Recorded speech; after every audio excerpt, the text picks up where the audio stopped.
The aroma of fresh coffee filled the air as Jake and I settled into a corner table at the charming little cafe in Seattle. It was our 5-year anniversary together, and the atmosphere was imbued with promises and hopes. The place was decorated with soft lights and fresh flowers, reflecting the joy of that celebration. 5 years, Clara, Jake exclaimed, a radiant smile lighting up his face. It feels like just yesterday we met at that friend's party. I remember you dancing like no one was watching. You've always been so free and full of life. And you've always been the one to make me feel that way, I replied, my heart warming. Who would have thought those awkward dances would lead us here? He laughed, a sound that always made me feel at home. I always knew you were special. Look at us. We have an apartment, a dog, and so many memories. What more could we want? A future together, I murmured, holding his hand across the table. I dream of that. Marriage, kids, a lifetime by your side. Jake's eyes lit up, and sincerity shone in his gaze. And it will be that way, Clara. I promise we'll make it all happen. You are the woman of my life.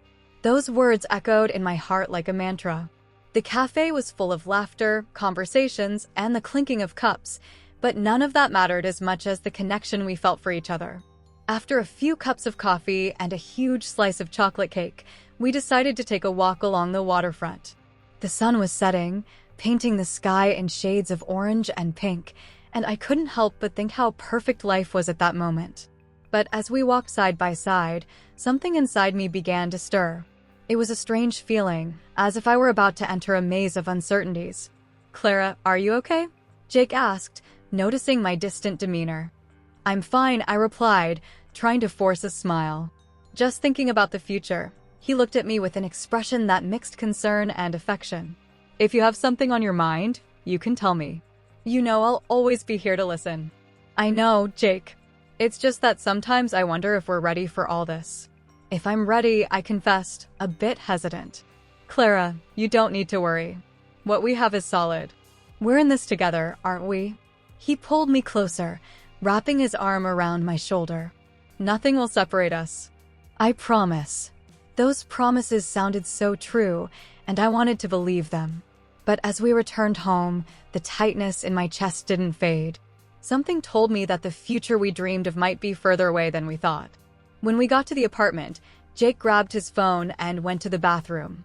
I stood there, alone with my thoughts, and a sudden impulse made me want to take a look at his phone. It was an invasion of privacy, I knew, but curiosity was stronger. Jake had always been so transparent with me. Why shouldn't I know what he was up to? As the phone sat on the table, I picked it up, hesitantly. The screen lit up, revealing open messages. A tap and a swipe of my fingers led me to a conversation with an unknown woman. My heart stopped for a moment as I read the messages hinting at a meeting. The words began to swirl in my head, and a wave of despair engulfed me. Clara. Jake called from the bathroom, and I quickly placed the phone back on the table, my heart racing. How could I confront him? What did I really know about him? The feeling that the ground was opening beneath my feet was uncontrollable, and doubt began to seep into every corner of my mind. Walking through the streets of Seattle with my mind racing wasn't a new experience for me, but that night, everything felt heavier. The sky was covered with dark clouds, as if the weather was reflecting my emotional state. Jake, my eternal love, had become a stranger.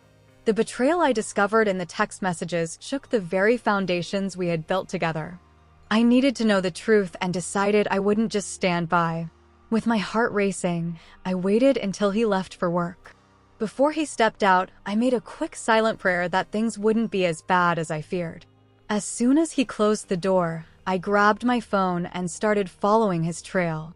I didn't want him to notice I was tailing him, so I kept a safe distance. My heart raced as I thought of the possibilities that could unfold. After a few hours moving through the streets, I noticed Jake was meeting some friends at a bar. I took a deep breath before entering, trying to maintain my composure. As soon as I spotted his table, my stomach churned. He was laughing, chatting casually, but what caught my attention was how he kept glancing at his phone, as if waiting for a special message. The unease inside me grew. Hey, Clara. What are you doing here? A familiar voice pulled me from my thoughts. It was Anna, my best friend. Hey, Anna. I'm just passing through, I replied, trying to hide the agitation in my voice. Would you mind keeping me company? Anna noticed something was off with me. Of course. What's going on? You look tense.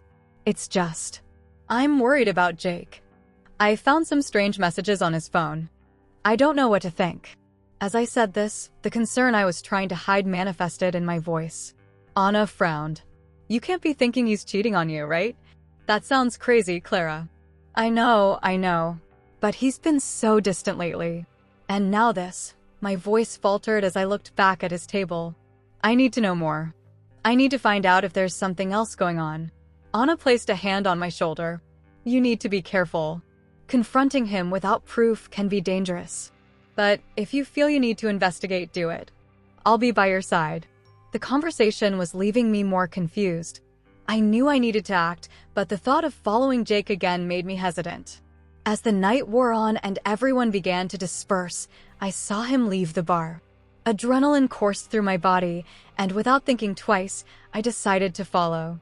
He walked toward a restaurant I knew well, the same place we had celebrated several times, a place that always held special meaning for us. My heart sank. What was he doing there? I tried to keep a safe distance, but anxiety pushed me closer. Upon entering, a devastating scene unfolded before me. Jake was sitting at a table with a woman.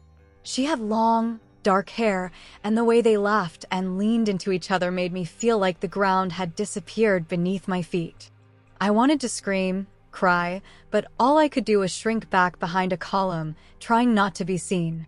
You're so funny, Vanessa, Jake exclaimed, and the sound of her name echoed in my mind like a death sentence. The familiarity between them was disturbing, and each shared laugh felt like a knife in my heart. Oh, Jake, you've always had a good sense of humor. You know, I love spending time with you, Vanessa said, leaning closer to him. The image of her touching his arm was unbearable. In that moment, a wave of confusion and pain washed over me. I didn't know what to do. What more could I discover? What if it was something more than just a simple friendship?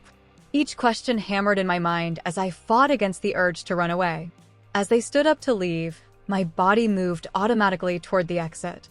I couldn't stay there any longer. It felt like I was drowning in a sea of insecurities and distrust. Once I reached the outside, I took a deep breath, trying to absorb everything I had witnessed. The cold night wrapped around me, but the heat of the pain in my chest was unbearable. I needed help, someone to listen to my story, and the first person that came to mind was Anna. She always knew how to support me, and I would need her now more than ever. Adrenaline pulsed through my veins as I headed to Jake's apartment. Each step I took seemed to echo in my mind, a constant reminder of the betrayal that threatened to destroy everything we had built together. The door to the building creaked open, and I hesitated for a brief moment, looking down the empty hallway. The familiar scent of his cologne still lingered in the air, and it made my throat tighten. I took a deep breath and rang the doorbell. The sound resonated, and a deathly silence followed. My heart raced, and I could almost hear the echoes of the promises we had made to each other. When the door finally opened, I found Jake standing there with a surprised and nervous expression. Clara, what are you doing here? He tried to mask his nervousness, but his gaze betrayed his unease. We need to talk, Jake. Now. My voice came out firm, despite the storm brewing inside me. He hesitated, as if considering an excuse. Sure, but don't you think we can sort this out later? I'm a bit busy right now. You're busy with what, exactly? With Vanessa. Her name slipped out like poison from my mouth. I could see the color drain from his face. Vanessa? What do you know about her? He rushed to ask, but I wouldn't let him shift the focus of the conversation. I know you were with her at the restaurant. I saw you two together, laughing and talking as if you were more than friends. The tone of my voice was accusatory, and I felt like I was on trial, ready to make the accusation. Clara, this is a misunderstanding. Vanessa is just an old friend. We were discussing business. He gestured with his hands, trying to lend credibility to his words. Old friend? Since when do you talk to an old friend so intimately? I'm not stupid, Jake. The messages I found on your phone, they leave no room for doubt. My heart raced, and anger began to mix with the fear of what I might discover. I swear it's not what you're thinking. You have to believe me. He stepped closer, trying to touch my arm, but I pulled away. How can I believe you, Jake? You're asking me to trust someone who hides things from me? How can I know it's not just another lie? My words came out fast, almost in desperation. He took a deep breath, trying to find the right words. Please, Clara. I love you. Let's sit down and talk about this. We can't let a misunderstanding ruin everything. Those words, so familiar, now felt empty. The love he claimed to feel was tainted by secrets and lies. I don't know if I can continue to believe you. Trust is the foundation of our relationship, and you've broken it. His expression changed, a flash of frustration mixed with despair. Clara, I would never do anything to hurt you. I promise I'll show you the truth. You just need to give me a chance. A chance? And if I find out this is all a big farce? I'm tired of promises, Jake. I need actions. My voice was almost a shout, and the pain in my chest became unbearable. Jake looked at me with a mixture of concern and irritation. You're being unfair. I can't just stand here while you accuse me without concrete proof. And that hit me like a punch to the stomach. He didn't seem to understand the depth of the pain I felt. The insecurity that had settled within me was like a shadow, and I knew I needed more than empty words. I need proof, then. I need to know the truth. I spoke, determined. Anger and pain were morphing into a cold resolve. If he wouldn't be transparent, I would have to uncover the truth on my own. He looked at me, his expression shifting from defensive to worried. Clara, don't do this. You don't need to go through this. Let's sort this out together. Together? How can we resolve something that you created?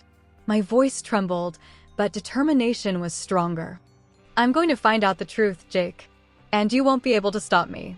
With those words, I knew the conversation was far from over.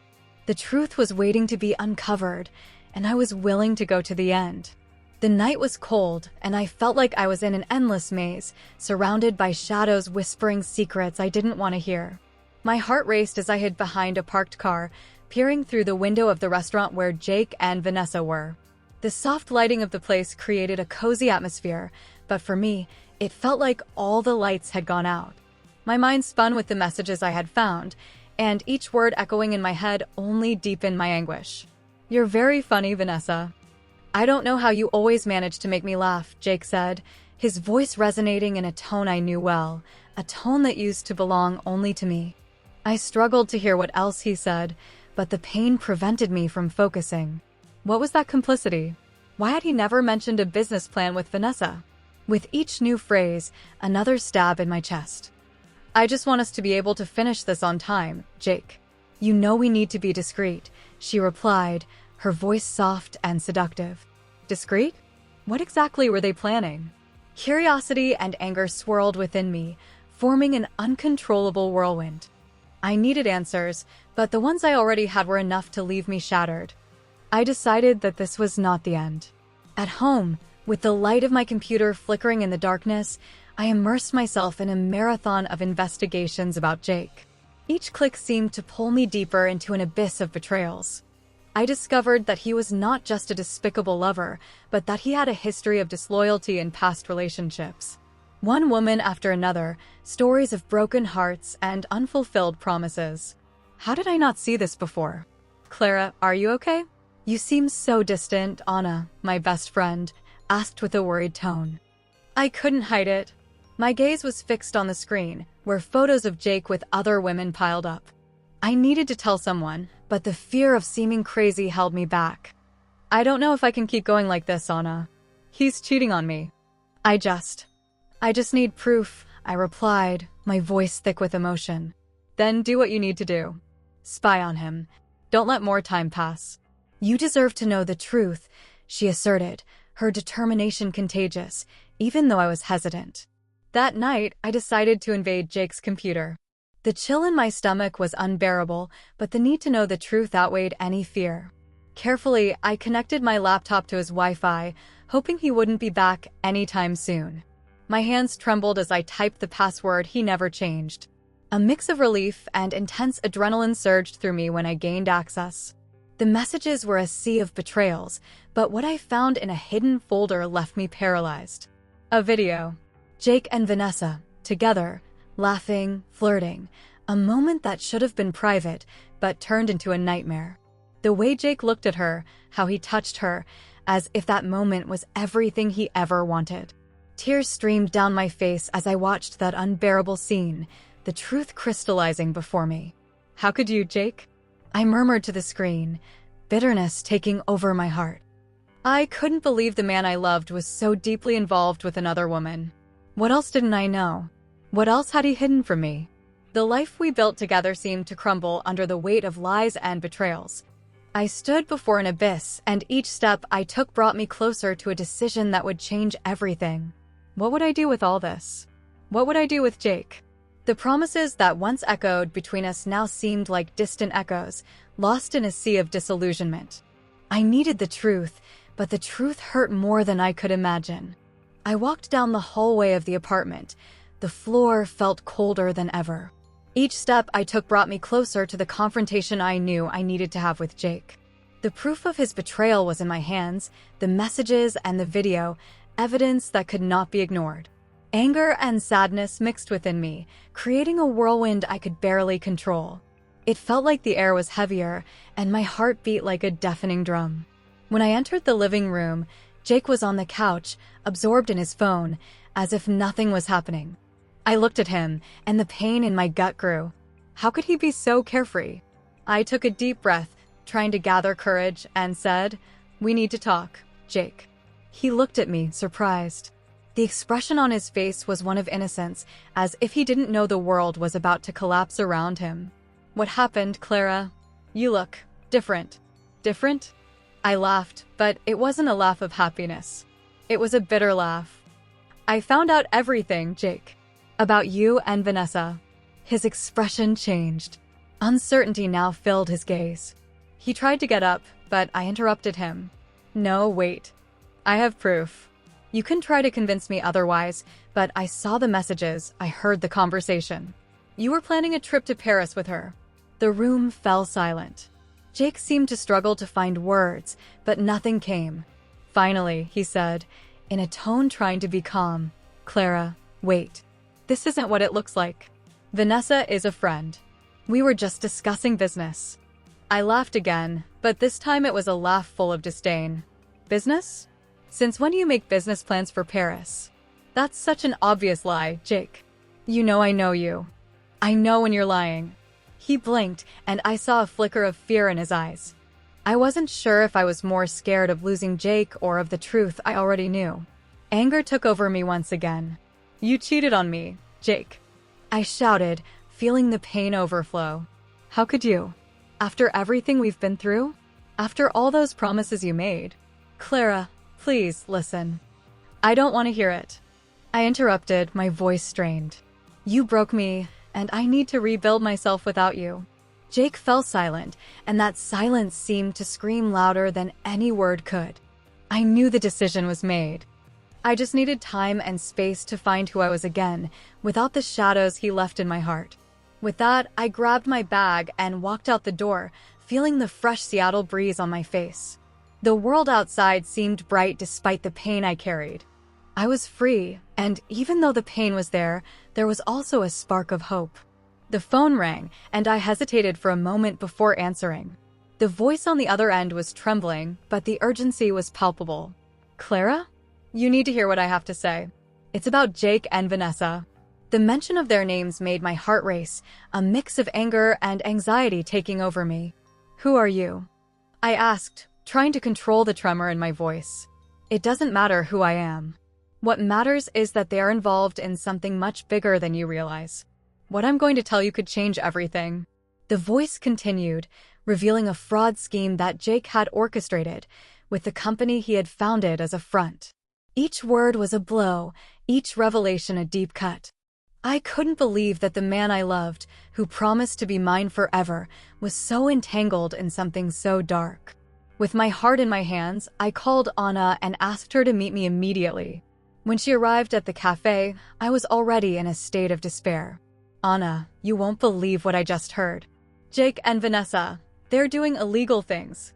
Clara, calm down. What exactly did you hear? She looked at me with concern, and I knew I needed to be clear. An anonymous call. They said they are defrauding clients, using Jake's company as a front. I can't let this go. Do you have proof? Anna asked, her voice firm. If it's true, this could be serious. No, I don't have any, but the police. I need to take this to them. Panic and determination mixed within me. I was no longer the insecure Clara who accepted his lies. I was a woman determined to uncover the truth. The next morning, I went to the police station. My heart raced uncontrollably as I waited to be seen. When I entered the room, a police officer looked at me with a skeptical expression. Do you have any proof of what you're saying? No, but I received an anonymous call. They're using Jake's company to defraud clients. I know this may sound surreal, but I have to tell the truth. He is not who you think he is. After a series of questions, the officer decided to investigate. Thanks to my report, a team began monitoring Jake and Vanessa, and I couldn't get the image of them out of my head. Betrayal now had a new meaning, and the idea that he was deceiving me in every sense left me profoundly shaken. A week later, I received a phone call from the police. Jake and Vanessa were being investigated. My heart was a mix of relief and anxiety. I knew that what was coming would be painful, but I needed to face it. Finally, the day of the trial arrived. I was nervous but determined. When I entered the courtroom, I saw Jake sitting on the other side, a look of disbelief on his face. He didn't expect me to be there, didn't expect me to have the courage to expose him. The prosecutor began presenting the evidence, and I knew I had to testify. When it was my turn, my body trembled, but I took a deep breath and started to speak. Jake and Vanessa deceived me, not only in love, but also in life. They used people's trust to deceive everyone around them. The words came heavy, each one marking a final point in our story. I discovered that Jake was involved in a fraud scheme, and I couldn't stay silent. People deserved to know the truth. Looking at Jake, I saw the disillusionment and despair on his face. He was finally confronted with what he had done. His conviction seemed inevitable, and with every word I spoke, I felt a weight being lifted off my shoulders. When the judge announced the sentence, a wave of relief washed over me. Jake and Vanessa were guilty, and justice was served. I was finally free from the chains that bound me to him. With a lighter heart, I knew I had the chance to start over. The truth, although painful, had set me free. And so, as I left the courtroom, a new hope blossomed inside me, ready to embrace the future that awaited me.